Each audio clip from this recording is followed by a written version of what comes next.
I was 45 and he was 29. We met in a French medieval village called Bruniquel.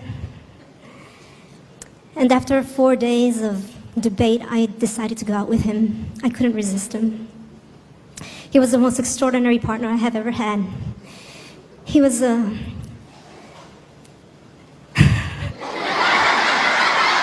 I am so nervous. Okay, so let me look at somebody I know here. He was a painter and a sculptor. He loved Roman architecture, and he was building his own house with a patio and a fountain in the middle with columns. He loved nature. He taught me the names and the properties of trees and plants and flowers. He was an outstanding musician. He had created his own style of music that was flamenco music and Irish music put together.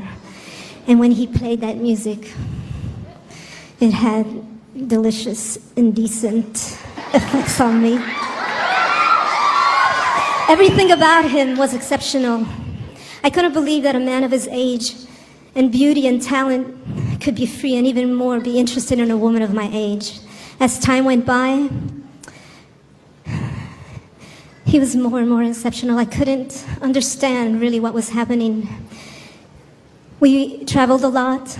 We went to a lot of festivals where he performed with his group called Kill the Dog. He used to play Irish music.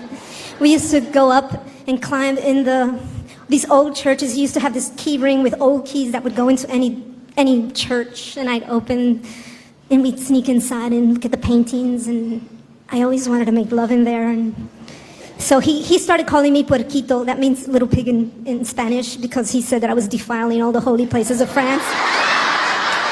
But he never said no, so I called him Puerquito too. There was one thing that was very peculiar about him, and that is that when he looked at children, his eyes would just beam and glow.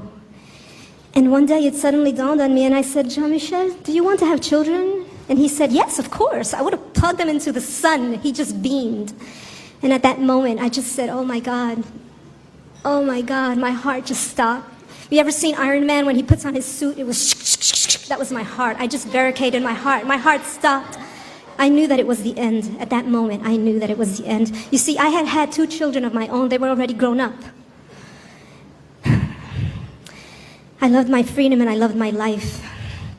And for nothing in the world was I going to deprive that human being from living the experience of having children. I went home and I cried all night long. And the next day I left him. But it wasn't over. For 3.5 years, Jean-Michel and I would struggle to go our separate ways. We would struggle to talk sense into ourselves. And in his folly, he was ready to give up his dream, and I was ready to give him kids. But we both knew that it just wasn't possible. We could not do this. We shouldn't do this. We shouldn't sacrifice our lives in such a way. So I began bringing girlfriends to our outings in hopes that he would look at them, but he would never look at them. I really didn't know what to do. We couldn't stay away from one another. We'd cry and just didn't know what to do. Our friends didn't understand us, our families even less. And time was ticking. I was almost 50. And then one day I was sitting on a terrace in Toulouse, drinking, and suddenly she walked by. It was magical, irreasonable. It was powerful. I could feel her essence. She had red hair. She was wearing a velour hat. It was a Victorian hat. It was a little bit crushed, soft. She was the most beautiful thing walking on 2 pair of legs.